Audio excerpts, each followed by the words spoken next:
J'entends un écho, mais j'espère que ça ne vous dérange pas. Alors, donc, je suis linguiste et j'ai travaillé dans le domaine de l'enseignement bilingue depuis très longtemps, depuis 1987 précisément. Et avant, j'avais travaillé aussi dans tout ce qui avait à faire au multilinguisme, au plurilinguisme, mais dans des situations qui étaient non éducatives. Et à propos de l'enseignement bilingue, j'ai travaillé d'abord au Val d'Aoste en Italie, qui était une source de réflexion. Voilà, je vois bien, qui était une source de réflexion, un terrain très profitable pour toutes les réflexions qui ont suivi.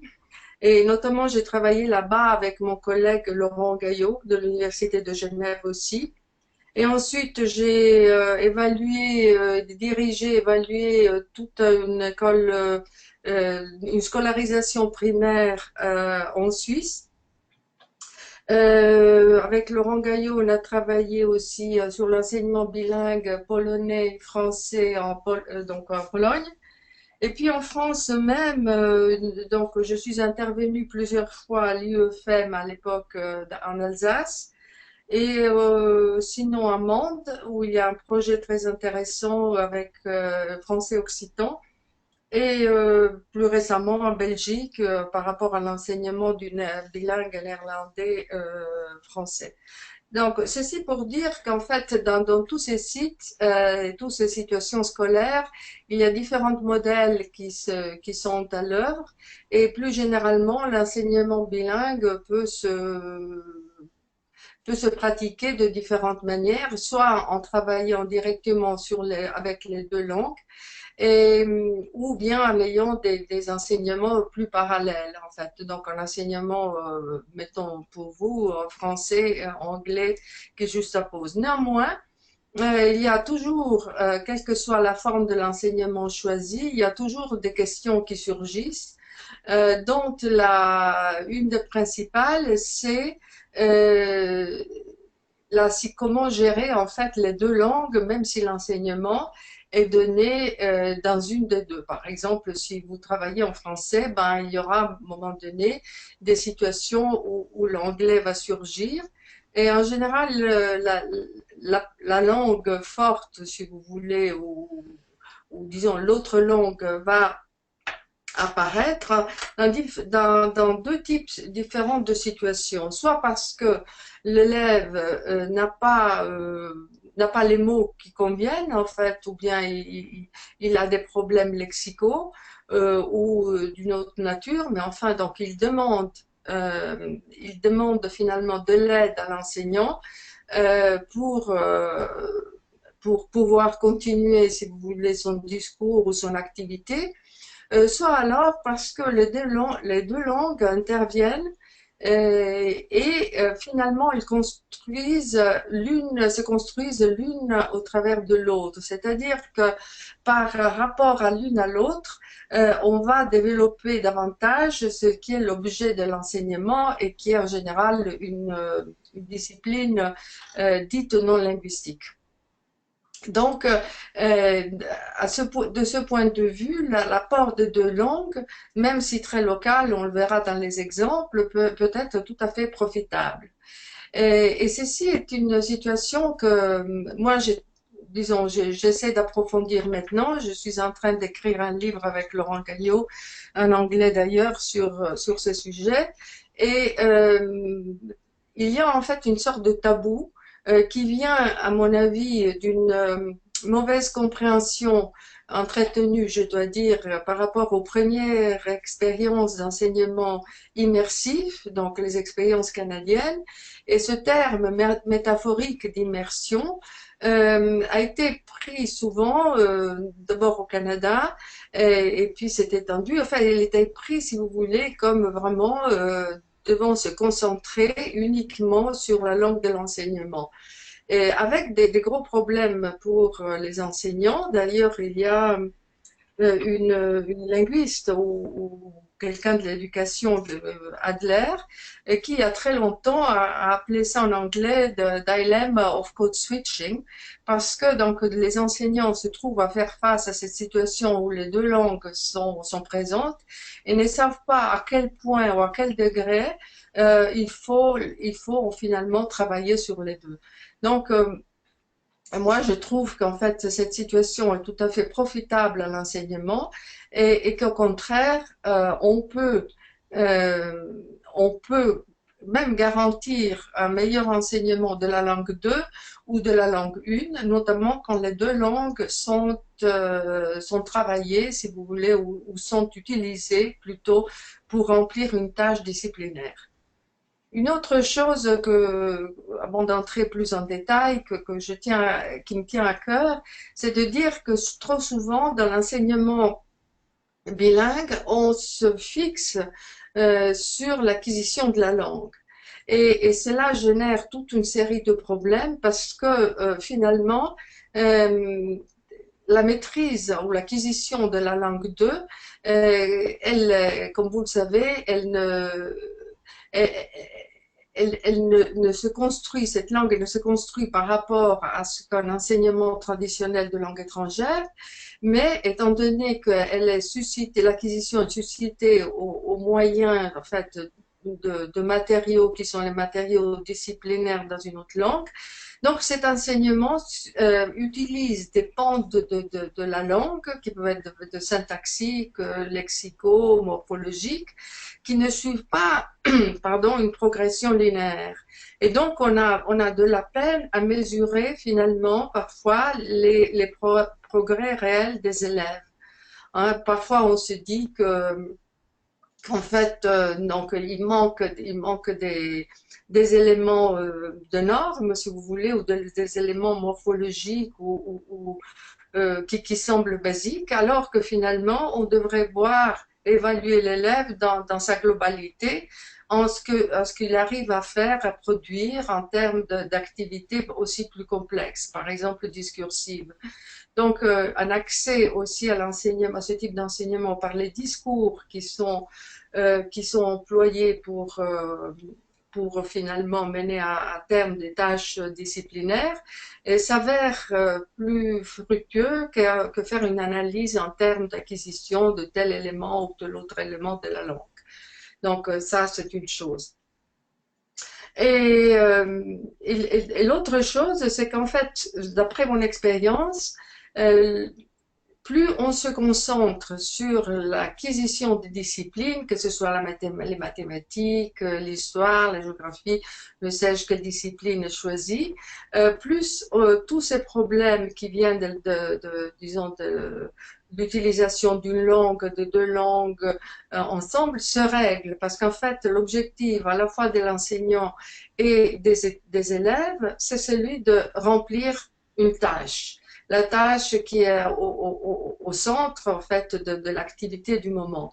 Par contre, si on cible vraiment les aspects langagiers en premier, c'est presque une poursuite sans fin, une sorte de modèle idéalisé d'enseignement, même si il faut penser à remplir en fait un curriculum qui soit aussi d'étapes d'acquisition qui sont attendues, en fait à accéder à des résultats ou des résultats qui sont attendus. Vous voyez. Donc j'ai trouvé qu'en fait tout ceci, tout cet enseignement peut se développer de manière plus harmonieuse une fois qu'on focalise sur la discipline avec laquelle on a affaire plutôt que se focaliser sur les éléments linguistiques qu'il faut mettre en place à l'avance. Euh, Bien sûr, donc l'enseignement disciplinaire de la langue, qui à ce moment-là devient une discipline comme les autres disciplines, a dans l'enseignement bilingue, si vous voulez, un rôle qui est différent. Parce que justement, parce qu'il est un peu illusoire de le faire progresser, cet enseignement disciplinaire de la langue 1 ou la langue 2, de le faire progresser par rapport à des étapes qui sont, disons, préétablies, hein, il devrait consister, à mon sens, donc l'enseignement dans la langue 1, mais aussi dans la langue 2, de manière à renforcer les acquisitions ou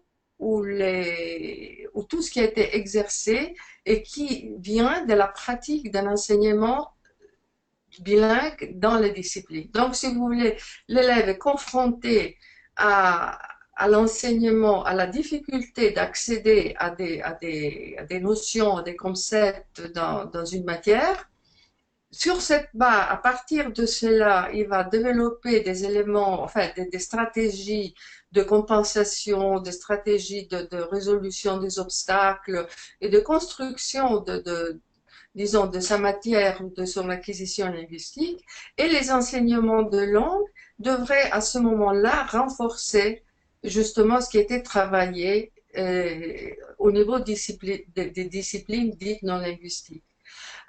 Cet enseignement de la langue peut aussi se faire de manière collaborative avec les enseignants de discipline, mais pour cela, il faudrait au départ donc une étroite collaboration et par exemple se dire, ben bon, en mathématiques, quels sont les instruments langagés qui vont être utiles, par exemple, et qui ont une complexité, mais qui est propre, par exemple, à l'enseignement de mathématiques, qui reste une des disciplines, je crois, la discipline qui est la plus utilisée pour l'enseignement bilingue.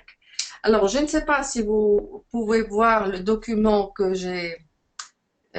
donc que j'ai que je vous passe ici. Vous pouvez voir?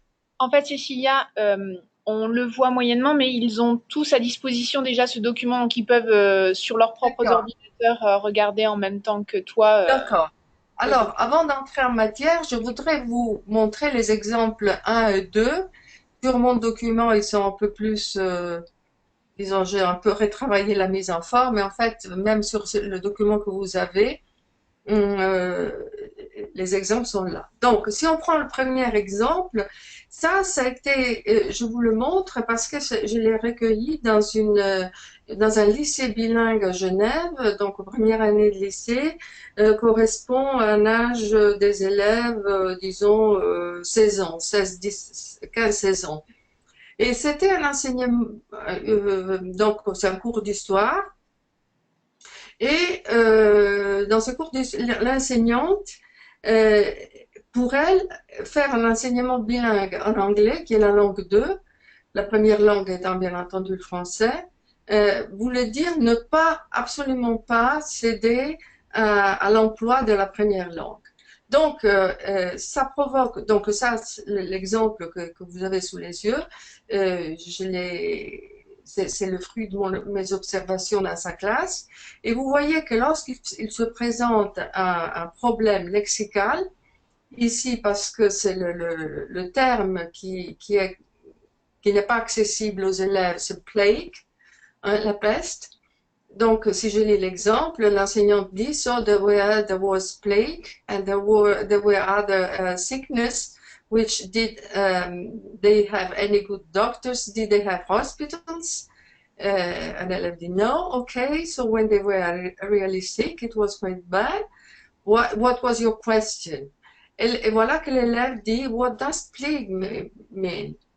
Et voilà que l'enseignante, au lieu, si vous voulez, d'intervenir et puis de approfondir soit les termes recherchés, soit de faire appel à une confrontation entre le terme français et le terme anglais, elle commence à faire des reformulations qui finalement n'atteignent pas l'objectif ni de, de faire comprendre qu'est-ce que c'est la peste, enfin que ce mot signifie peste, ni d'arriver à les cerner, voyez, parce qu'elle dit plague was the worst sickness you can have, donc on est au niveau des généralités, aha, that you die of it when you have plague, you are closed in a house, and they don't let you go out because it's an epidemic, all right, et enfin, elle arrive à dire, mais c'était en anglais, elle dit pest, ce qui est en plus une erreur, parce que pest en anglais, comme vous le savez, enfin l'emploi le plus courant, signifie dire en fait les mauvaises herbes ou des choses de type-là. Donc, je vous ai proposé cet exemple pour montrer que finalement, le fait de ne pas travailler quand c'est nécessaire avec les deux langues arrive à des impasses hein, qui ne sont pas résolues. Et c'est juste à la fin, lorsque l'enseignant dit ce past, et qui est finalement étant donné que ce mot est presque homophone du français peste, et c'est là que les élèves arrivent à comprendre. Donc, si vous voulez, c'est une situation qui n'est pas maîtrisée et oui, il y a un travail, donc les élèves écoutent beaucoup de mots anglais, etc. Il faut une pratique de langue, mais l'objectif disciplinaire n'est pas rempli. Voilà. Le deuxième exemple, c'est un exercice de géométrie qui est écrit, donc qui est accompagné bien entendu d'une image que je n'ai pas reproduite ici. Et en fait, c'était donné, si vous voulez, en langue 1. Ici, je l'ai traduit pour vous parce que c'était en italien. Hein. Et donc, c'était pour des élèves de 12-13 ans. Et je me suis rendu compte à ce moment-là de la difficulté linguistique pour ces élèves de comprendre enfin, l'exercice en question. Parce que quand vous regardez ce type d'exercice qui est des plus courants, hein, vous avez toute une série de connecteurs et d'éléments qui sont, par exemple, on doit démontrer que les triangles sont congruents, c'est-à-dire qu'il existe un mouvement rigide qui les fait, etc. L'élève doit remplir. Bon, c'est-à-dire ne présente pas trop de complexité. Mais ensuite, on entre dans un terrain qui est discursif, qui est de l'argumentation. Puisque l'angle M est congruent, il existe un mouvement qui fait coïncider le second avec le premier, de manière à que la demi droite, etc. Ensuite, on a de manière analogue, et ensuite on a par conséquent. Ce qui est encore plus complexe, c'est donc l'énoncé final, donc le mouvement qui a fait coïncider les deux angles congruents A et M fait aussi coïncider quelque chose des triangles donnés. Nous pouvons par conséquent conclure que donc on a dans cet exercice qui je vous le répète, c'est des plus courants, toute une série d'éléments discursifs qui ne sont traités en tant que tels dans l'étude de la langue ou du langage que vers la fin de la scolarisation obligatoire. Donc, je vais poser la question aux enseignantes concernées. Maintenant, la question qui se pose, c'est que toute une série de ces éléments apparaissent dans le langage courant des élèves. Parce que dire donc c'est un connecteur des plus utilisés dans le langage, qui a toute une série de sens, en fait. En mathématiques, en géométrie dans ce cas, il a cependant une spécification, qui est celle de dire, de mentionner ou bien d'indiquer une conclusion intermédiaire. Alors que, par conséquent, va marquer la conclusion finale. Donc, pour remplir cet exercice-là, il faut déjà maîtriser le discours, la syntaxe. En français, par exemple, dans ma traduction, ça n'apparaît pas, mais en italien, dans l'original, il y a des passages subjonctifs, hein, qui sont, en italien, sont encore très vivaces. Et donc, si vous voulez, il y a cette complexité et cette interrelation qu'on peut voir ici entre langage commun et langage de spécialité. Or, quand on pense aux disciplines, on se dit que, en fait, les disciplines non linguistiques ont en fait un langage de spécialité, mais de manière générale, on confond ce langage avec, si vous voulez, de la terminologie. Par exemple, aux mathématiques, on dira, bon, toute une série de formules sont spécifiques, et même des mathématiciens diront, mais enfin, notre langage est un langage à part. C'est un troisième langage qui a peu à faire avec le langage naturel. Et il est bien vrai que des mathématiciens de toutes langues confondues peuvent se retrouver autour de formules et travailler, se comprendre en faisant, en appliquant ces formules ou en travaillant sur ces formules ou des théorèmes ou que sais-je. Sauf qu'à l'école, la transmission des mathématiques passe par le langage. Et c'est là où beaucoup de problèmes surgissent parce que justement, il y a une non-maîtrise de la, disons, de la spécificité de ces langages qui sont à cheval, si vous voulez, c'est des emplois spécifiques d'un langage commun. Ce fait-là a été noté et remarqué depuis longtemps par des scientifiques eux-mêmes. Par exemple, ici, je ne sais pas, ça n'apparaît pas sur sur le document que vous avez devant les yeux, mais dans le document que je projette là, je peux essayer de le faire, de l'agrandir un peu. Merci. Non, ce sera pas. Si, si, c'est bon, on voit bien. Voilà. Bon, là, vous voyez? Non, on voit plus là. On voit plus. Attendez, je vais essayer d'agrandir mon document et de voilà, faire plus grand. Voilà, attendez, excusez-moi. Voilà. Alors, donc, on a euh, ce premier extrait de Stella Tobo, qui voyait date de 1985, où il dit ne pas tenir compte de la langue maternelle pour élaborer une langue de savoir, ce n'est pas arriver à édifier cette langue de savoir. Le savoir ne tiendra pas puisque non enraciné dans le lieu du sens. Mais le lieu du sens, lui, sera saccagé par la négligence des effets de résurgence de cette langue maternelle dans la langue savante. Ne pas tenir compte de ces effets, c'est obliger l'entendement à déserter les deux lieux. C'est laisser l'étudiant tout seul dans la forêt du sens où il vivra pour ce qui est des mathématiques en état d'abandon. Bon, dit plus simplement, c'est qu'en fait, cette interrelation entre langage commun, je ne parlerai pas de langue maternelle, mais de langage commun, le langage que nous employons tous les jours, et un langage de spécialité, et a été remarqué par des scientifiques, comme le montre le deuxième extrait, expliquer et justifier sont confondus dans le langage commun, alors qu'ils ne le sont pas en physique. Et ça, c'est Yves Gingras, qui est un physicien euh, qui a mentionné ça. Mais ceci peine à entrer, si vous voulez, euh, dans l'enseignement de discipline.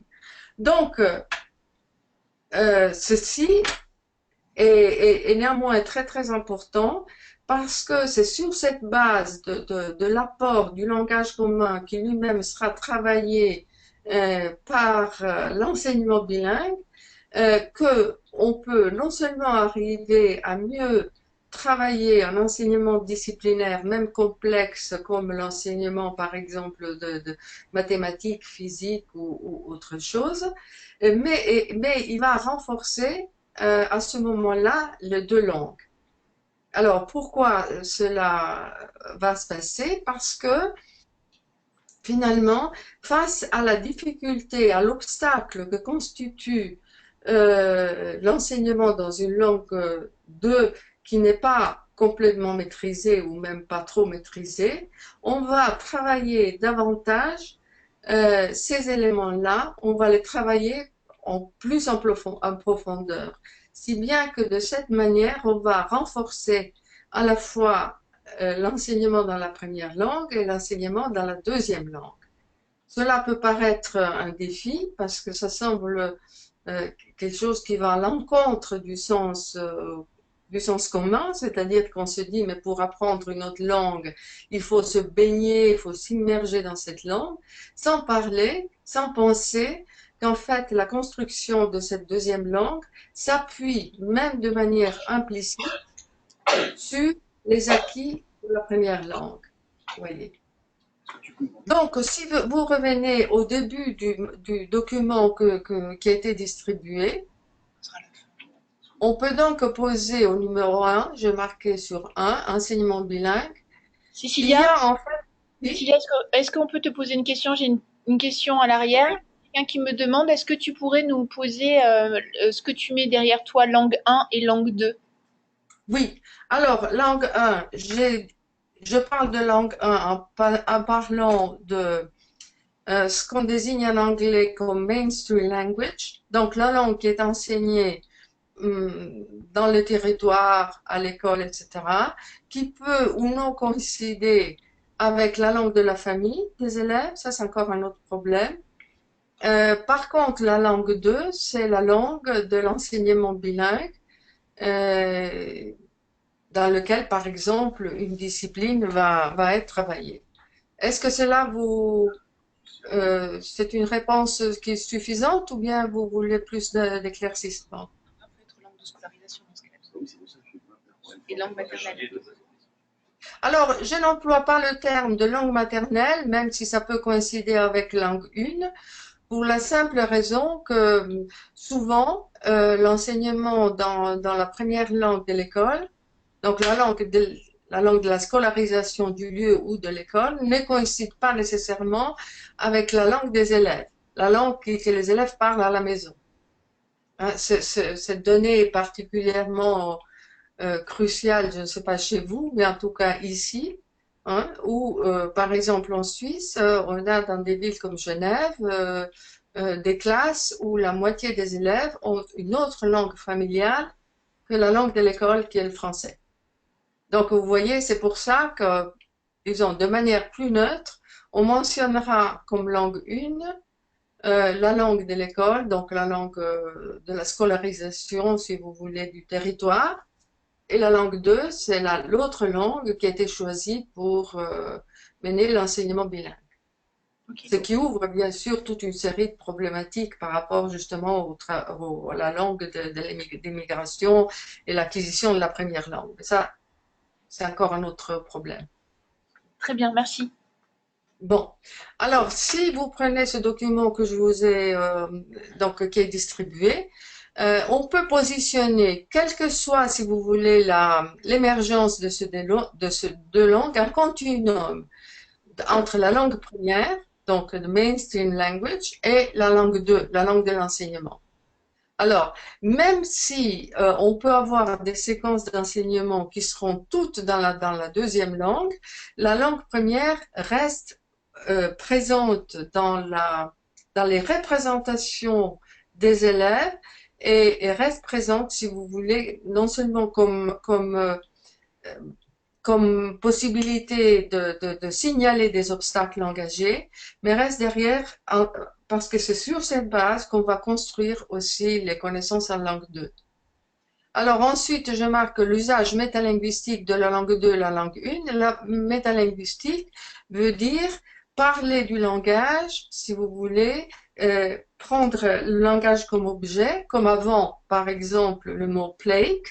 Hein, donc, le problème était de comprendre ce mot plague, et plague a été sorti de son contexte d'utilisation, et donc en linguistique, on appelle ça métalinguistique, c'est-à-dire on parle d'un élément du langage, que ce soit un terme ou que ce soit une forme, on en parle et on la thématise et on essaie de travailler.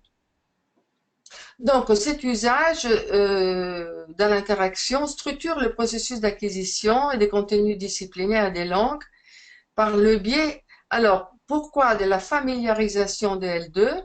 Parce que, justement, L2, si vous voulez, est la langue à apprendre, est la langue dans laquelle se fait cet enseignement disciplinaire dans l'enseignement bilingue, et donc une langue qui a besoin d'être maîtrisée, de devenir familiarisée, d'être familiarisée. Moins attendu, c'est le fait de défamiliariser la première langue.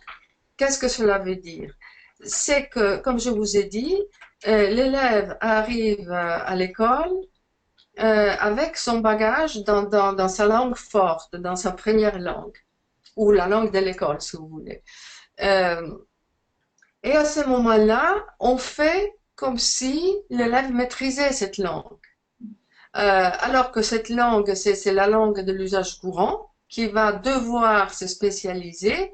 Et là, vous trouvez au point 3, vous voyez, il y a le linguiste Cummings qui a thématisé cet aspect. Donc, défamiliariser la langue 1 veut dire passer de ce que Cummins appelait BICS, Basic Interpersonal Communicative Skills, donc le savoir communicatif d'un élève dans sa langue forte, à un langage académique. Or, le langage académique n'est pas un répertoire de, comment vous dire, de terminologie.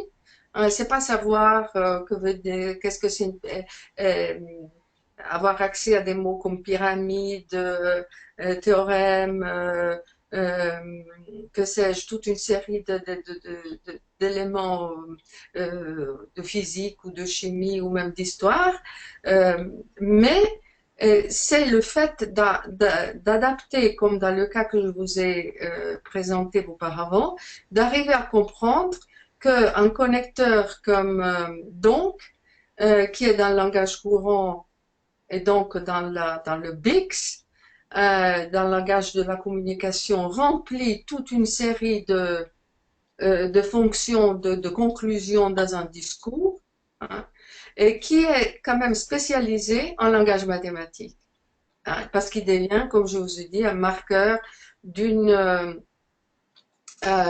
conclusion intermédiaire ou par conséquent signalera donc une conclusion, la conclusion finale. La même chose en anglais, vous avez un terme comme then qui est appelé aussi à se spécialiser parce que then vous pouvez l'employer pour marquer par exemple un aspect temporel, hein, mais aussi pour marquer un aspect argumentatif.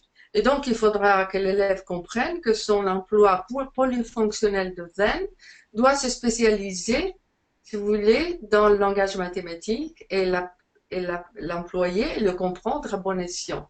Donc, c'est ça, si vous voulez, la force de cet enseignement bilingue, c'est qu'il permet d'accéder et permet de travailler sur ces deux niveaux. Et cela advient de manière presque spontanée, parce que à la fois les élèves et l'enseignant se rendent compte, si vous voulez, de tous ces problèmes qui surgissent dans le langage, que ce soit dans la première langue ou dans la deuxième langue, et que donc, ils doivent faire face, si vous voulez, à ces obstacles, et ce faisant, il ne faut qu'approfondir euh, l'une et l'autre langue. Je voudrais vous montrer, parce que le temps passe vite, l'exemple 3 et 4 et que vous avez donc, voilà. Alors, ça c'était toujours dans la vallée d'Aoste. Ça a été, ce sont des productions d'enseignants de mathématiques et vous pouvez mesurer la distance qui sépare en fait un travail en géométrie traditionnel avec le langage que je vous ai présenté avant, avec la grande simplification qui est présentée par disons, les interventions des enseignants dans ce cas. Alors, on peut penser que c'est des trucs hein, que l'enseignant donne de mathématiques donne à ses élèves. En réalité, ça a été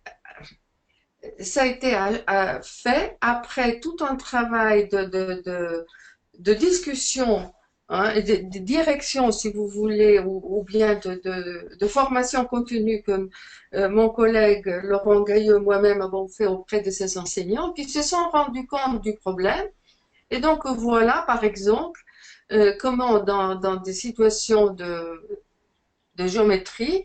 Dans l'exemple 3, vous voyez, un élève dit la définition, ce sont les propriétés caractéristiques de la figure, les propriétés. Et l'enseignant dit comment vous faites pour reconnaître une définition. J'espère un critère. Et l'élève a déjà remarqué qu'il y a en fait quelque chose de particulier, une définition. Et remarquez bien que c'est la chose particulière, c'est de l'ordre du discours. Comment une définition s'énonce. Alors l'élève dit parce qu'il dit il est, être. Donc là, nous sommes en langue 2 hein, pour les élèves et l'enseignant. Et l'enseignant dit voilà, en français et en italien, c'est la même chose. C'est le verbe être. Marco a dit le trapèze a des angles, etc. C'est le verbe avoir. Alors, ce sont des propriétés. Alors, vous cherchez le verbe être et vous trouvez la définition. La définition, le verbe être, les propriétés, le verbe avoir. Donc, ici, il serait faux de penser que c'est une simplification à outrance. Au contraire, c'est vraiment donner une clé d'entrée pour les élèves pour comprendre comment le discours façonne des objets disciplinaires qui sont à même de travailler. Et donc, par contre, si vous voulez, on a fait des recherches, enfin, on est allé observer des classes parallèles en langue 1 qui était l'italien, on n'a jamais trouvé ce type de discours, alors qu'on a trouvé les exercices que je vous ai présentés avant. De manière similaire, vous voyez l'exemple suivant, hein, où l'enseignant, donc l'élève lui dit, là il y a une alternance de langue, qui ne signale pas un manque. C'est vraiment un mélange fonctionnel de langues. Il dit, je non ho capito, je n'ai pas compris les côtés. Et l'enseignant dit, alors le théorème, vous le prenez pour quelque chose de vrai, primo, alors tu n'as pas compris le théorème. Alors, dans le théorème, on commence toujours avec si. Alors, il s'assure qu'en italien, vous voyez, c'est très proche, c'est hein, ce soit compris. Et ensuite, elle dit, ensuite, alors, c'est ceci. Questo, c'est ceci, questo et quell'altro. Alors, il arrive ceci ou cela. Si, point de suspension, alors, point de suspension, eh bien, si, point de suspension, c'est la condition. Donc, arriver, si vous voulez, à ce point de simplification, ça a été un travail sur le langage qui, euh, qui configure et qui configure la matière disciplinaire. Et donc, ceci peut se faire, si vous voulez, à tous les niveaux et dans toutes les disciplines. Et c'est, si vous voulez, par ces entrées-là, par ce travail-là dans les langues, qu'on arrive à la fois à maîtriser une langue, l'autre langue, et surtout avoir le succès dans les disciplines non linguistiques qui sont enseignées par la langue 2. Bon, je voudrais peut-être, oui, déjà vous dire quelque chose, c'est que quand j'ai dirigé et analysé toutes ces scolarisations premières, les enseignants avaient comme consigne de ma part d'employer les deux langues là où ça s'avérait nécessaire. Mais moi-même, donc, quand je faisais passer des tests d'évaluation, notamment langagés, aux élèves, pour mesurer donc le développement de leur acquisition dans la seconde langue, c'était des tests oraux, en fait, c'était des récits qu'il est un peu long maintenant de préciser, mais je les laissais libres de me demander des mots dans la langue 2, puisque les tests étaient en langue 2. Donc, d'être libre de me demander ce qui leur manquait. Et donc, par la suite, j'ai évalué année par année tous ces tests-là, hein, et j'ai vu que ces demandes et l'emploi de la première langue a diminué constamment. Et malgré le fait de dire qu'ils étaient libres d'avoir accès à la première langue, en fait, ce qui intéressait, c'était le récit que je voulais recueillir, eh bien, spontanément, euh, cet emploi de la première langue a diminué au fur et à mesure que l'acquisition de la langue 2 à progresser. Donc, ceci pour dire qu'un comment dire, des dangers qu'on pourrait supposer à rendre les élèves un peu plus libres dans la manipulation de langue, se dire, ah, mais ils vont pas faire l'effort de parler la seconde langue. Eh ben, moi, en toutes ces années d'expérience, d'observation de je ne sais pas combien de classes, je n'ai jamais remarqué des situations où les élèves s'appuient sur cette liberté, si vous voulez, pour en profiter et ne pas passer à la langue 2. Euh, je suis disposée à analyser d'autres exemples, mais le temps court et donc peut-être que si vous avez des questions, ce serait le moment peut-être de vous répondre plutôt que d'avancer, si vous voulez, dans ce discours que je suis en train de faire. Qu'en pensez-vous? On va leur demander. Est-ce que Ben vous avez oui, des questions pour Cécilia? On en a trop. Ouais. Bah, faut- Allez-y. Oui, alors attends, je tourne. Hein. Vas-y, Benjamin. Je voudrais revenir sur le code switching et parce qu'en fait, dans les exemples, je pense à, moi je vois un des problèmes, c'est la ressource et c'est les enseignants bilingues. Parce qu'on n'a pas forcément des enseignants bilingues qui, et par bilingue, c'est aussi biculturel. On voit le cas avec peste et comment on emploie peste en anglais, probablement du français. Et comment on peut guider ça de deux manières. La première manière, c'est rendre positif le code switching, c'est-à-dire c'est pas forcément non plus, le mot n'est pas disponible dans une langue, donc je l'emploie dans l'autre, ou le bout de phrase, ou ce qu'on veut. Et si on n'est pas bilingue soi-même, on a du mal à faire ça. Et l'autre côté, comment on le rend positif oui, et oui, oui, là, tout à fait. Oui, oui, je vois, je vois. Bien sûr, la situation, disons là, le fait d'avoir des enseignants bilingues est la situation optimale, mais ceci n'empêche pas, parce que vous voyez, dans la plupart des cas, il s'agit les demandes des élèves, comme dans les autres exemples que je vous ai présentés, euh, où si vous voulez, l'obstacle se configure par une entrée lexicale en général. Enfin, c'est un mot en général qui déclenche.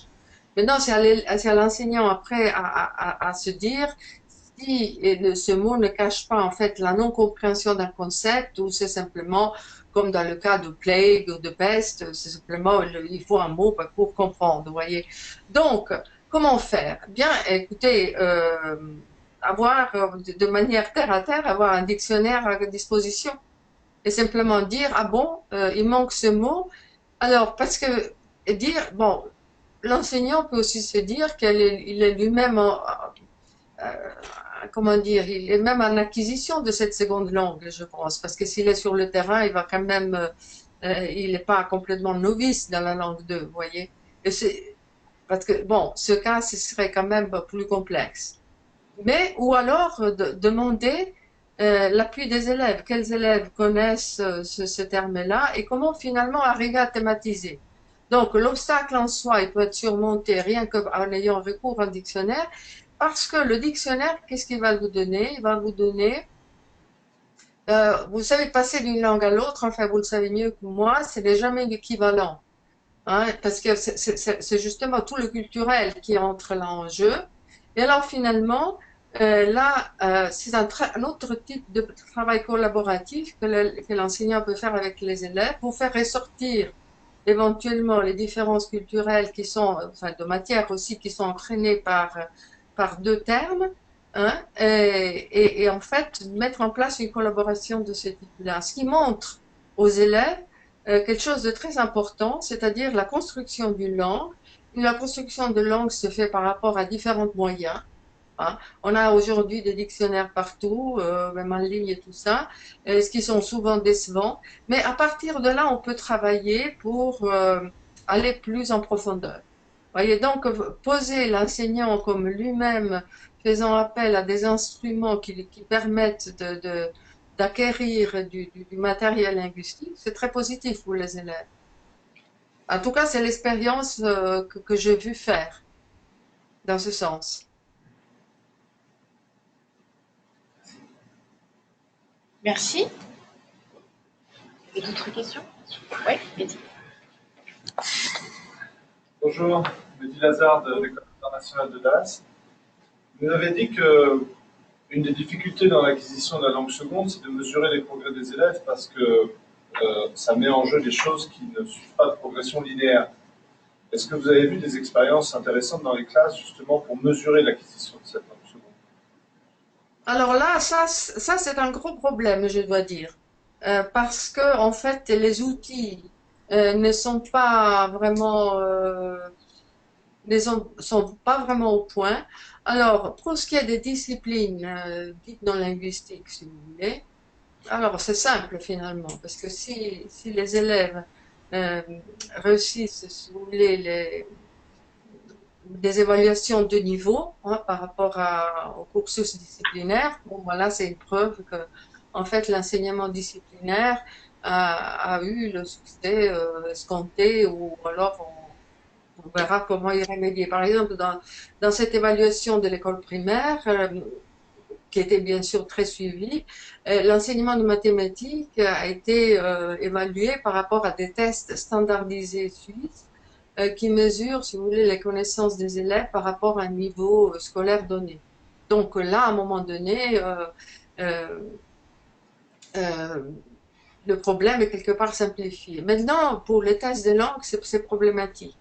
Parce que c'est clair, donc vous avez toute une série, d'ailleurs il y a un immense débat par rapport à ceux qui sont pro ou contre l'enseignement bilingue, qui finalement tournent beaucoup autour de cette question. Parce que c'est clair que si vous allez mesurer, par exemple en anglais, toutes les occurrences où les élèves oublieront de mettre un S à la troisième personne du singulier, ou bien l'aspect ne sera pas euh, développé comme il faut, etc. Euh, c'est déjà c'est problématique. En plus, une autre difficulté vient du fait qu'on a parfois aussi des attentes disproportionnées par rapport à l'enseignement bilingue. C'est-à-dire, on s'attend à que les élèves développent une compétence quasiment parfaite à la fin du cursus, ce qui est possible. Donc, finalement, on demande aux élèves de faire presque mieux de ce que des élèves dans des classes parallèles pourraient faire.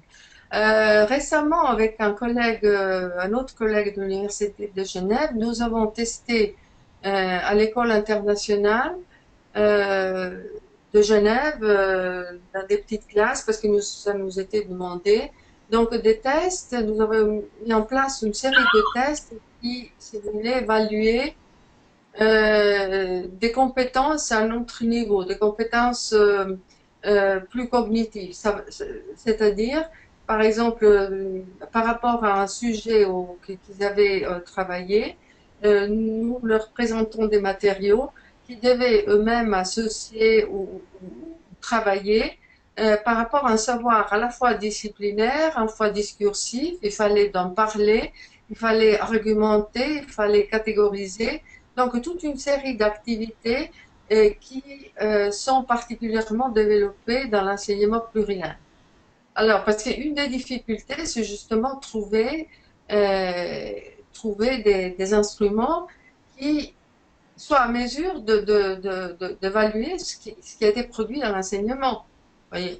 Alors, par exemple, au lieu de faire un test de, de langue simplement, euh, mesurer, par exemple, leur capacité à formuler, à formuler un récit, à opérer des différences, à faire des argumentations suivant, bien sûr, la catégorie, ou bien leur faire des résumés, et ça, c'est une chose très intéressante. Ou bien voilà, leur donner par exemple un document et voir comment ils arrivent par rapport à ce document, soit le résumer, soit l'expliquer, etc. Toute une série de tests, si vous voulez, qui dépassent le niveau lexical pour avoir accès plutôt au niveau discursif. Mais le problème n'est pas complètement résolu.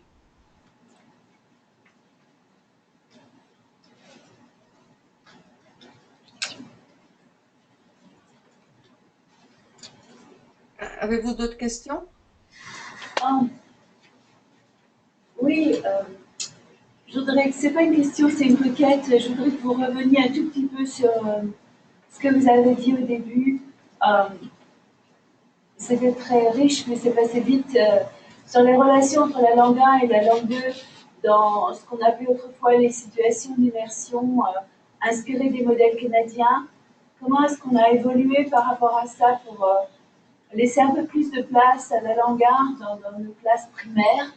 Mais il me semble que ce que vous dites, ça va beaucoup plus loin. C'est pas permettre de temps en temps à la langue 1 d'être présente, mais c'est travailler avec la langue 1 pour consolider, établir ou consolider les deux.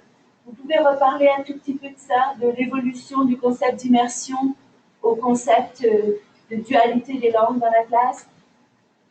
Oui, alors bon, si vous voulez, au départ, donc l'enseignement immersif, c'était vraiment donc cette idée qui s'est répandue et qui était celle de vraiment faire en sorte que les élèves baignent dans cette langue 2 euh, de manière quasiment complète.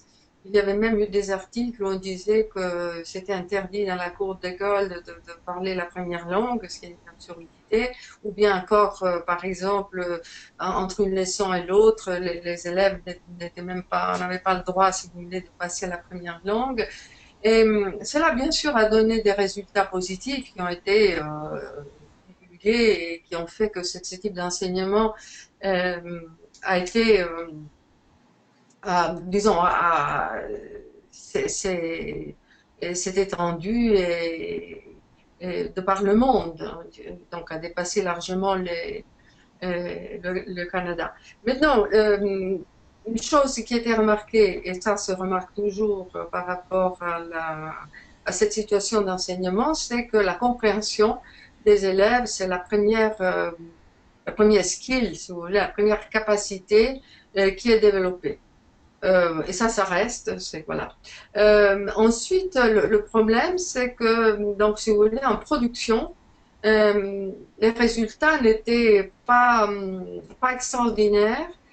D'une part, parce que les élèves ne parlaient pas beaucoup, c'est-à-dire ils manipulaient beaucoup de langage, mais en fait, si vous voulez, l'enseignement semblait tellement cibler la langue et moins la discipline que finalement, dans la classe, la situation interactive était un peu déficiente. Parce qu'il faut comprendre que, ben, comme vous savez mieux que moi, on parle si on a quelque chose à dire sur quelque chose de précis.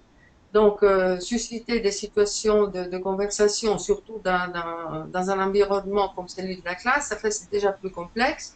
Par contre, avoir à faire un obstacle, essayer de le surmonter, ou bien parler peut susciter euh, toute une verbalisation. Autre chose, il y avait l'idée, parce que donc l'enseignement immersif est très ancien, et il s'est, comment dire, il y avait encore l'écho, si vous voulez, de l'enseignement communicatif. Il disait, ben, quand l'apprenant parle, quand l'apprenant parle, il faut surtout pas le corriger. Voyez? Donc, on s'est trouvé aussi dans cette situation un peu ambiguë, si vous voulez, d'un enseignement où finalement on ne corrige pas. Alors, pourquoi ne pas corriger alors que l'école, finalement, ça fait partie d'un contrat didactique, c'est un lieu où on va parce que on doit acquérir des connaissances ou un savoir, et puis pour ce faire, on doit passer des obstacles, et donc on doit être corrigé chemin faisant. Donc, cela, si vous voulez contrarier en tous ces développements qui étaient de l'enseignement des langues communicatives des langues, qui a empiété sur cet enseignement nouvellement créé de l'enseignement immersif. Récemment, pour vous donner un exemple, j'étais à Bruxelles l'année passée et il y avait un groupe d'enseignants. Et là, c'était un peu une sorte de question-réponse. Et puis, il y avait un modérateur qui disait aux enseignants qui étaient là, moi je faisais partie du groupe, mais j'étais assise avec les enseignants, et qui disait, faut-il corriger, faut-il corriger les élèves à l'oral? Et tous les enseignants ont dit non. Et moi, j'ai dit oui. Et puis après, ils m'ont dit, on dit, mais pourquoi vous dites-vous oui? J'ai dit, mais parce que quand un élève euh, fait une erreur en mathématiques ou dit quelque chose de faux en histoire, vous le corrigez. Il me dit, oui, mais c'est la discipline. Je dis, non, c'est la langue. Vous corrigez la discipline et vous corrigez la langue en même temps. Parce que, vous voyez, le langage disciplinaire est tellement entremêlé, si je peux dire, avec la langue qui l'organise, qu'en fait, la correction de la discipline porte automatiquement sur la correction de la langue. Il y a un exemple, le dernier exemple que je vous ai donné, qu'on pourra voir après. Donc, de là, si vous voulez, émerge par rapport à cette idée initiale, émerge l'idée que finalement toute correction de disciplinaire se fait à travers le langage dans lequel cette discipline est enseignée. Parce que même si vous corrigez une formule de physique au tableau noir, c'est à travers la langue que vous la corrigez. J'ai vu des exemples d'élèves qui, en travaillant en physique, disaient, comme tout élève fait sous toutes les latitudes, il semblerait que. Alors l'enseignant disait non, il semblerait pas que. Il faut un verbe à l'indicatif. Si on fait une démonstration, on fonctionne pas sur un langage qui est hypothétique, on travaille sur la réalité. Et vous voyez, en se faisant ça, de manière pas ouverte, mais tout aussi efficace, vous travaillez à la fois un travail qui est un langage qui sert à faire des hypothèses, par exemple, du langage qui décrit la réalité.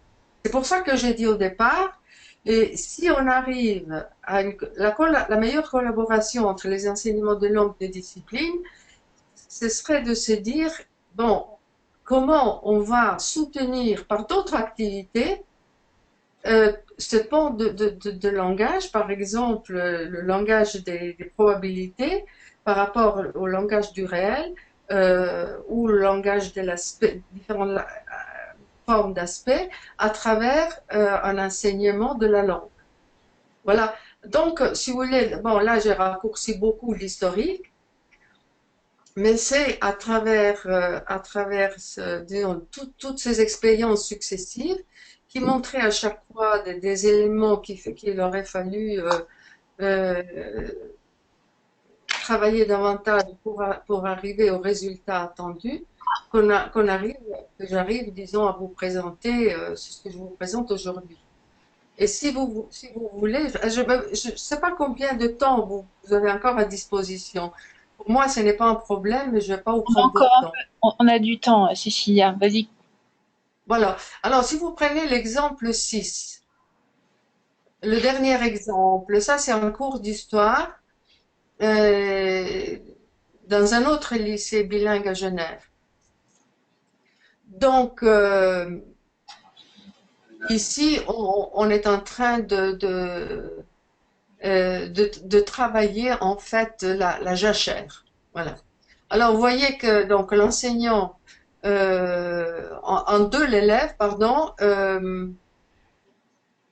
donc l'enseignant, donc commençons par le début. L'enseignant, il dit, they have just these two cereals, now they will leave this field without nothing. It's, et l'élève dit, it's jachère. Eux, il me semble que c'est follow.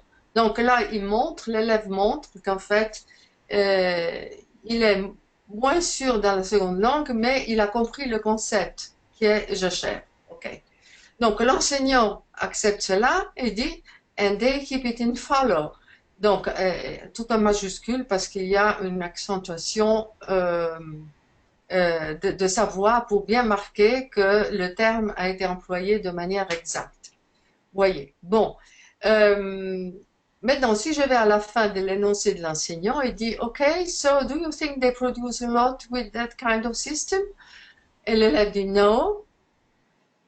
No, their productivity is very bad, especially that they have very little fertilizer Et l'élève dit, and they have a problem with their récolte. How do you say? Et l'enseignant dit, their crop. Ah oui, c'est ça. Bon, the crop. Because now, et continue. Maintenant, je vous demande de sauter. Attendez, voilà, de sauter à la ligne, disons, l'énoncé 17. Donc, ça a continué et l'enseignant dit food, ok, what kind of food will they give to the animals? Et un élève dit grass. Et l'enseignant dit grass, but that's not the best. Okay, in England, what kind of animals do you mostly have? Et l'élève dit sheep. C'est-à-dire, c'est marqué sheep, mais il l'a prononcé comme sheep. Un autre élève dit sheep. Et l'enseignant dit sheep. Ah, be careful with the pronunciation. What kind of sheep can we have? Voilà qu'un autre élève arrive avec un autre animal, horses. Mais l'enseignant réfléchit sur cette opposition entre sheep et sheep. Et même si elle est une enseignante d'histoire, hein, elle n'est pas tellement concernée par la langue, elle dit OK. Elle écrit au tableau noir en 24, here is the animal, sheep, all right, something on the sea. Et un élève dit d'abord boats, puis il dit non, sheep. Pourquoi il fait ça?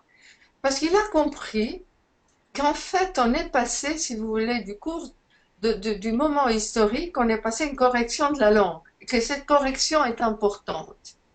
Donc, il suit, si vous voulez, parce que la question de l'enseignante est un peu vague. Elle dit « something on the sea », alors qu'on parle d'herbes, d'animaux, de jachères. Donc, le premier mot qui vient à l'idée de l'élève 15, c'est « boats ». Mais après, il se dit non, puisqu'il y avait « sheep » avant. Donc, on voit que ce savoir, le savoir qui concerne la prononciation du mot « sheep » est présent, mais n'est pas tout à fait stable. Et là, on continue. Non, ship. Et l'enseignant dit ship. What about something which is not expensive? Et voilà que par une réformulation, elle arrive à leur faire dire le mot cheap. Et donc à poser l'opposition en anglais entre ship and cheap. Et l'enseignant dit cheap. Elle écrit au tableau noir ship, cheap. Is not the same, okay? Be careful. All right. So they have sheep, and like something which brings luck. Et un élève dit les trèfles, et là on passe à clover, le trèfle, etc. Donc, si vous voulez, ce petit passage où on a systématisé l'opposition qui est pertinente ici entre cheap et sheep, c'est pas tellement pour c'est pas seulement pour améliorer leur connaissance, si vous voulez, de la prononciation anglaise, mais parce qu'ici, si on vous dit cheap, vous dites pas sheep, bien sûr. Donc, c'est travailler au niveau phonématique, au niveau de l'élément qui est désigné.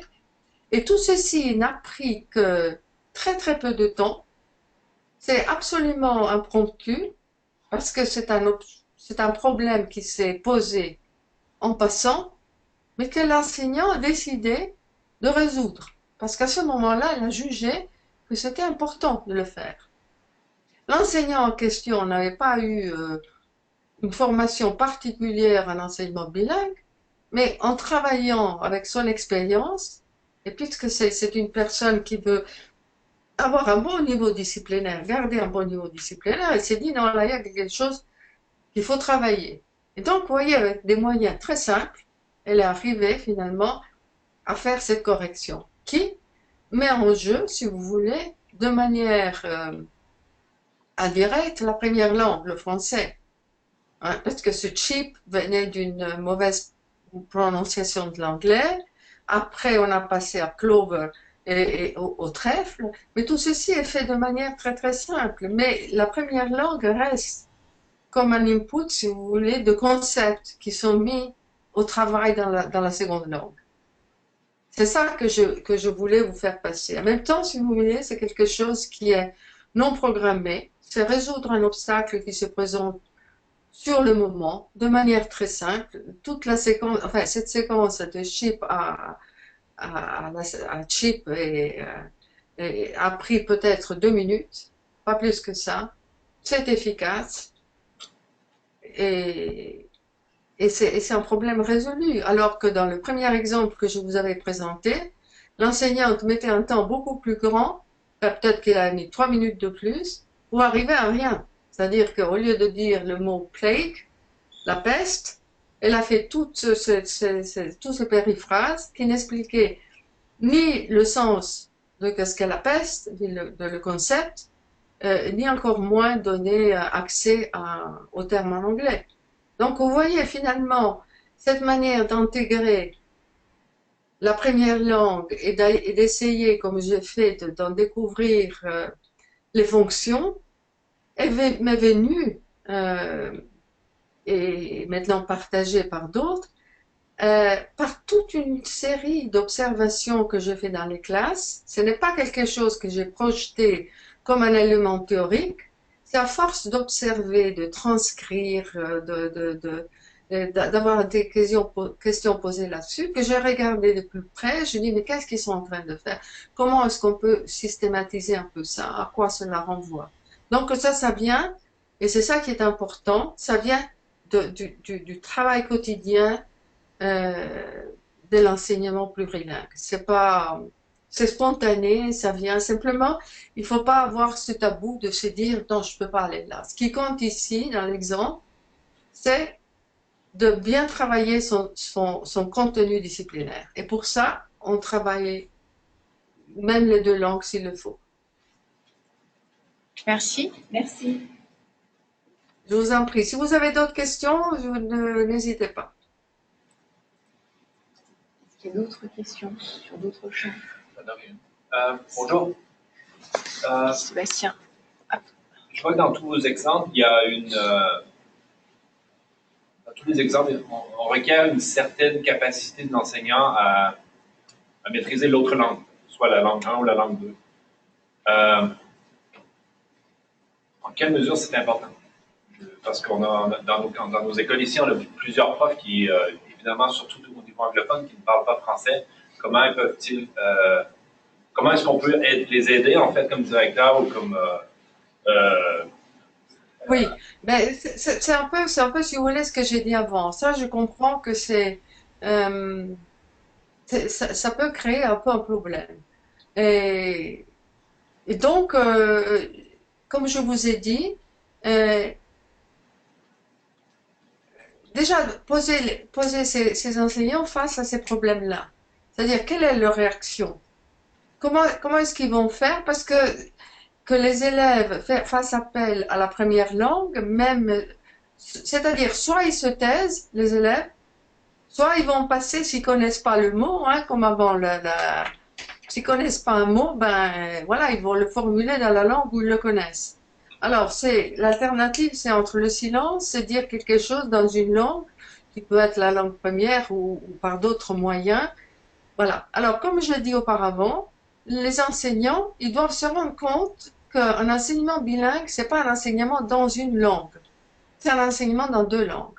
Et donc, qu'ils acceptent de mettre sur la table de leurs élèves un dictionnaire et dire, bon, si vous ne comprenez pas quelque chose, regardez ce mot dans le dictionnaire, mais on va le partager, ce mot-là. On va pas le laisser simplement, disons, à l'usage de l'élève, oui, qui va s'en servir parce qu'il aura besoin de comprendre ce mot, mais qu'il faudra signaler quel mot c'est. De manière que ça aide d'autres élèves et de manière aussi que l'enseignant puisse en prendre connaissance. Parce que le fait même d'en prendre connaissance, même s'il ne parle pas la langue, c'est aussi un signal qu'on est dans un enseignement bilingue. C'est un enseignement bilingue, c'est un enseignement où il y a deux langues qui sont protagonistes, même si on axe plus sur l'une que sur l'autre. Vous comprenez? Donc c'est une mentalité qu'il faut acquérir. Et je sais, parce que ce problème s'est posé à l'école internationale de Genève, où les enseignants d'anglais et les enseignants de français avaient au départ une certaine difficulté à communiquer, parce qu'en plus ils venaient de traditions académiques différentes, traditions d'enseignement différentes, et finalement, les faisant, disons, partager leurs expériences, ils ont réussi quand même à mettre sur la table une série de problèmes, et de dire comment ces problèmes on peut les résoudre. Et finalement, c'est une solution que je vous donne, mais vous allez peut-être en trouver d'autres. Mais il faut faire comprendre qu'en fait, c'est un enseignement global. Et donc, cet enseignement doit être partagé entre les enseignants. Ça, c'est mon opinion. Merci. Difficile au départ, mais on y arrive. Est-ce que vous avez d'autres questions pour Cécilia? Moi, j'ai une autre question. Cécilia, au bas de votre présentation, il y a 2 tableaux visuels. Oui. L'un s'appelle Subject Learning and Bilingual Teaching. Ah Et oui, c'est ça. qu'est-ce que vous entendez par le terme Context Reduced Activities? Voilà. Alors, écoutez, on va les regarder rapidement. Alors, j'ai donné, parce que ça faisait partie, comme vous voyez, d'un PowerPoint, donc c'était un peu compliqué de le traduire. Pas de traduire, mais de faire la manipulation. Alors voilà. Donc, Subject Learning Bilingual Teaching, donc c'est l'enseignement disciplinaire. Alors, si vous voulez, le sens du parcours va de droite à gauche. Alors, donc, enseigner dans une discipline en langue 2, euh, mais en fonction, en fait, en processus cognitif. Donc, qui s'exerce Context Embedded Activities, comme on a vu avant, on a parlé de jachère, on a parlé de peste, on a parlé de géométrie, etc. Tout ceci devient signifiant pour l'élève parce que ça fait partie d'un contexte. Donc, on travaille pour apprendre donc quelque chose, mais développer dans un contexte qui est à la fois langagier, donc la langue de la discipline, et le langage tout court qui organise la discipline. Ensuite, donc, qu'est-ce qu'on fait? On est dans une situation interactive qui peut être interaction orale ou écrite ou d'autres moyens, bien sûr, médias, etc. Et tout ce qu'on fait, c'est de résoudre des problèmes, que ce soit des problèmes au niveau de la discipline, du langage, qu'on va négocier, parce qu'il faut arriver à trouver justement un sens, une signification, et on peut faire ce que j'ai appelé là du translanguaging, que serait, enfin, c'est un terme aujourd'hui employé à la place de code switching. Alors, tout ceci, tout ce travail met en mouvement les stratégies de l'élève. Et en même temps, le fait de passer d'une discipline à l'autre, et parce que le langage, vous savez, est tantôt disciplinaire, mais aussi transversal, c'est-à-dire une fois que vous avez activé, je ne sais pas moi, l'indicatif dans le mode du réel en mathématiques, vous pouvez le transférer en histoire, etc. Donc tout ceci contribue à former le savoir de l'élève et à le fixer. Et le travail disciplinaire, ça permet de construire et reconstruire des concepts. Pourquoi construire et reconstruire? Parce que, par exemple, si vous parlez de jachère, bon là, dans le cas précis, ça c'est pas vérifié, vous pouvez avoir une idée qui vient de votre connaissance précédente, hein.